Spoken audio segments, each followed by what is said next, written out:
Bismillahirrahmanirrahim. Assalamualaikum warahmatullahi wabarakatuh. Kami dari kelompok 8. Di sini kami akan membuat video untuk memenuhi tugas mata kuliah Desain Pembelajaran PAI. Di sini kami akan membahas mengenai tujuan pembelajaran, indikator pencapaian kompetensi, dan materi pembelajaran PAI. Saya selaku pemateri pertama akan menjelaskan mengenai pengertian tujuan pembelajaran PAI. Segala macam pencapaian tidaklah luput dari adanya tujuan yang menafasi seluruh rangkaian kegiatan, karena tujuan merupakan harapan akhir yang hendak dicapai setelah melakukan usaha. Dalam pendidikan, tujuan merupakan salah satu komponen yang bersifat pokok. Tujuan pembelajaran pendidikan agama Islam tidak akan terlepas dari tujuan akhir pendidikan Islam yang terletak pada terlaksananya pengabdian penuh kepada Allah Subhanahu wa Ta'ala, baik pada tingkat perseorangan, kelompok maupun kemanusiaan dalam arti yang seluas-luasnya. Hal ini dapat dipahami dari firman Allah Subhanahu wa Ta'ala, A'udzubillahi minasyaitonirrajim. Bismillahirrahmanirrahim. Ya ayyuhalladzina amanu taqullaha haqqa tuqatih wa la tamutunna illa wa antum muslimun. Yang artinya, wahai orang-orang yang beriman, bertakwalah kepada Allah Subhanahu wa Ta'ala sebenar-benar kamu bertakwa kepadanya, dan janganlah kamu mati kecuali dalam keadaan muslim. Quran Surah Ali Imran ayat 102. Dalam buku pendidikan dalam perspektif hadis, Ummi Kalsum menggeneralisasikan tujuan pendidikan Islam ke dalam 4 bagian besar, yaitu yang pertama, beriman kepada Allah. Kualitas keimanan seseorang merupakan sasaran yang ingin dicapai dalam pendidikan. Hal itu dapat dicapai apabila setiap pendidik berusaha semaksimal mungkin untuk membawa peserta didik pada kualitas keimanan yang terwujud dalam perilaku yang lebih baik. Yang kedua, bertakwa kepada Allah Subhanahu wa Ta'ala. Tingkat manusia paling mulia adalah yang paling tinggi tingkat ketakwaannya. Maka sehebat apapun ilmu manusia dan setinggi apapun status sosial atau jabatannya di masyarakat, selama dia tidak memiliki ketakwaan kepada Allah, maka kehebatan dan ketinggian statusnya tidak memiliki nilai apapun di hadapan Allah Subhanahu wa Ta'ala. Yang ketiga, berakhlak mulia. Manusia yang berakhlak mulia harus menjadi sasaran proses pendidikan Islam, karena itulah misi utama Rasulullah SAW, yaitu dengan cara menghiasi dirinya dengan berbagai akhlak yang mulia dan menganjurkan agar umatnya senantiasa menerapkan akhlak tersebut dalam kehidupannya sehari-hari. Yang keempat, mencapai kebahagiaan dunia dan di akhirat.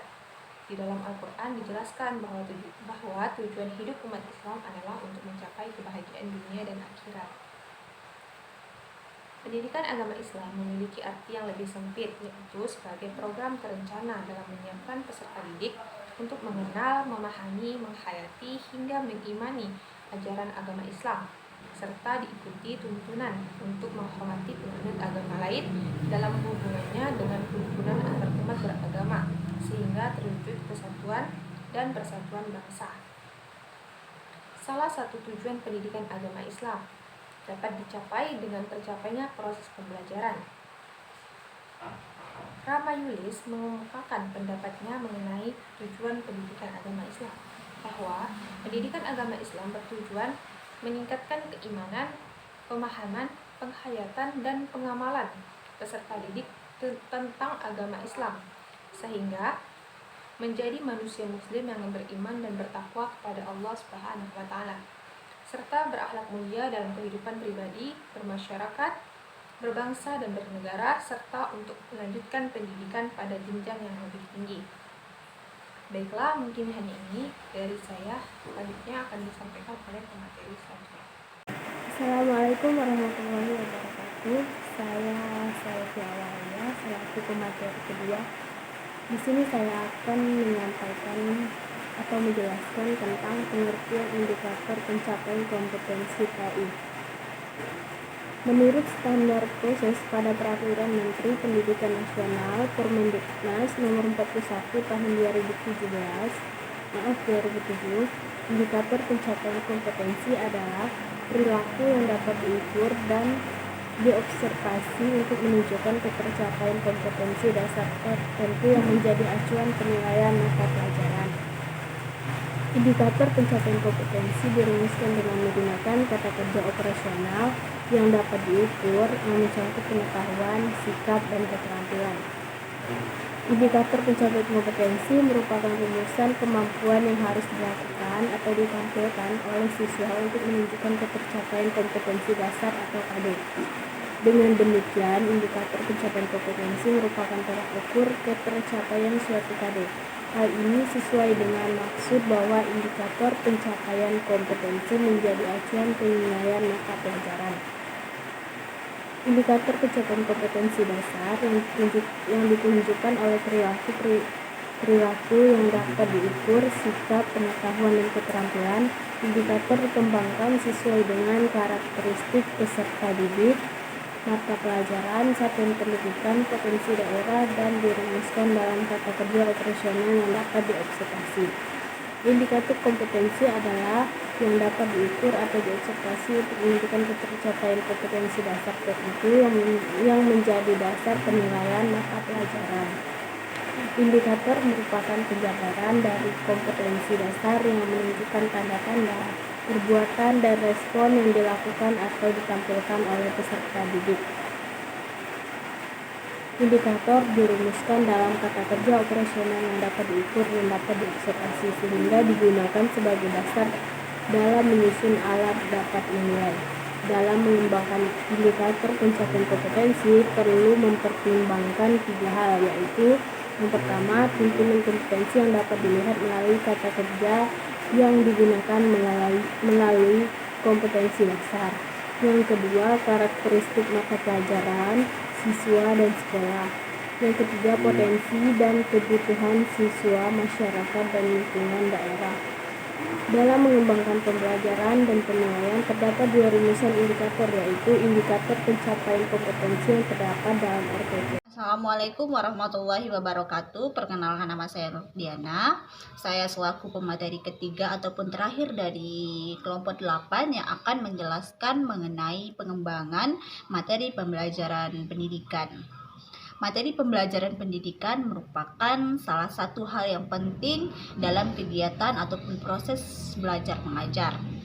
Untuk merancang pembelajaran, kita perlu memiliki materi atau bahan pembelajaran apa yang diperlukan untuk melaksanakan proses pembelajaran, supaya kita mencapai tujuan pembelajaran dan mencapai kompetensi yang diinginkan. Karena itulah kita perlu mengembangkan bahan pembelajaran. Dalam pengembangan bahan pembelajaran, kita dapat mengacu pada 2 hal, yaitu konteks, tempat penyelenggaraan pendidikan, dan bentuk kegiatan pembelajaran yang akan dilaksanakan. Nah, bahan atau materi pembelajaran ini adalah segala sesuatu yang menjadi isi kurikulum yang dikuasai oleh siswa sesuai dengan kompetensi dasar dalam rangka mencapai standar kompetensi setiap mata pembelajaran dalam satu pendidikan tertentu.